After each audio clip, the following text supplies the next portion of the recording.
निष्ठावंत कार्यकर्त्यांबरोबर कदाचित असंच घडतं असं मला वाटतं. 15 वर्ष मी पक्षासाठी प्रामाणिकपणे वेळ दिला, पक्षासाठी मी आंदोलनं उपोषणं केली. मी पक्षासाठी पूर्ण वेळ म्हणजे वेडा कार्यकर्ता, पक्ष वेडा कार्यकर्ता जो असतो तो मी पक्ष वेडा कार्यकर्ता होतो. पक्षासाठी मी आंदोलनं करत असताना माझ्यावरती केसेस देखील झाल्या. त्या कोणत्याही गोष्टींचा मी विचार न करता पक्षासाठी प्रामाणिकपणे काम करत राहिलो. गेले 15 वर्षापासून मी पक्षासाठी काम करतोय. पण पक्षासाठी काम करत असताना देखील पक्षाने मला डावललं आणि दुसऱ्या व्यक्तीला तिकीट दिलं. ज्या व्यक्तीला पक्षाने तिकीट दिलं, एबी फॉर्म दिला, त्या व्यक्तीने एबी फॉर्म भरला नाही, तिकीट त्याचा फॉर्मच दाखल केला नाही.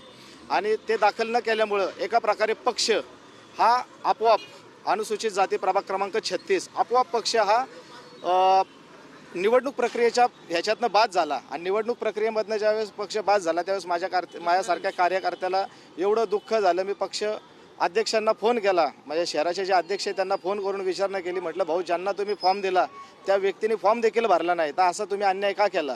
त्यांनी मला दुसऱ्या दिवशी माझी फसवणूक केली. मला दुसऱ्या दिवशी मला फॉर्म दिला आणि मला सांगितलं की तुझं नशीब तुझ्याबरोबर. म्हणजे हा एका प्रकारे माझ्यावरती अन्यायच करण्याचा प्रयत्न त्यांनी केलेला आहे.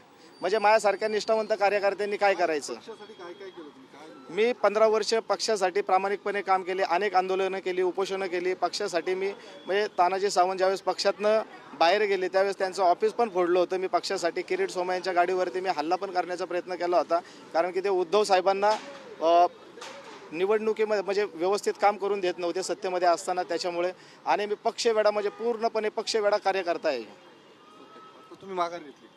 मला आता पक्ष म्हणते की पुरस्कृत तू लढ, पण मी जर पक्षासाठी 15 वर्षे प्रामाणिकपणे काम केले तर मी अपक्षासारखा पुरस्कृत का लढावं? मी अपक्ष माझ्या ह्याच्यातनं माघार घेतलेली आहे.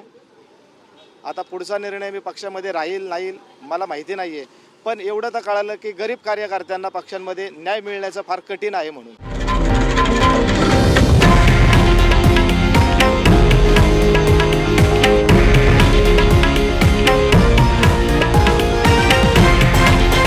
हे आहे देशातील नंबर 1 न्यूज नेटवर्क आणि आपण पाहत आहात TV9 मराठी, एकमेव.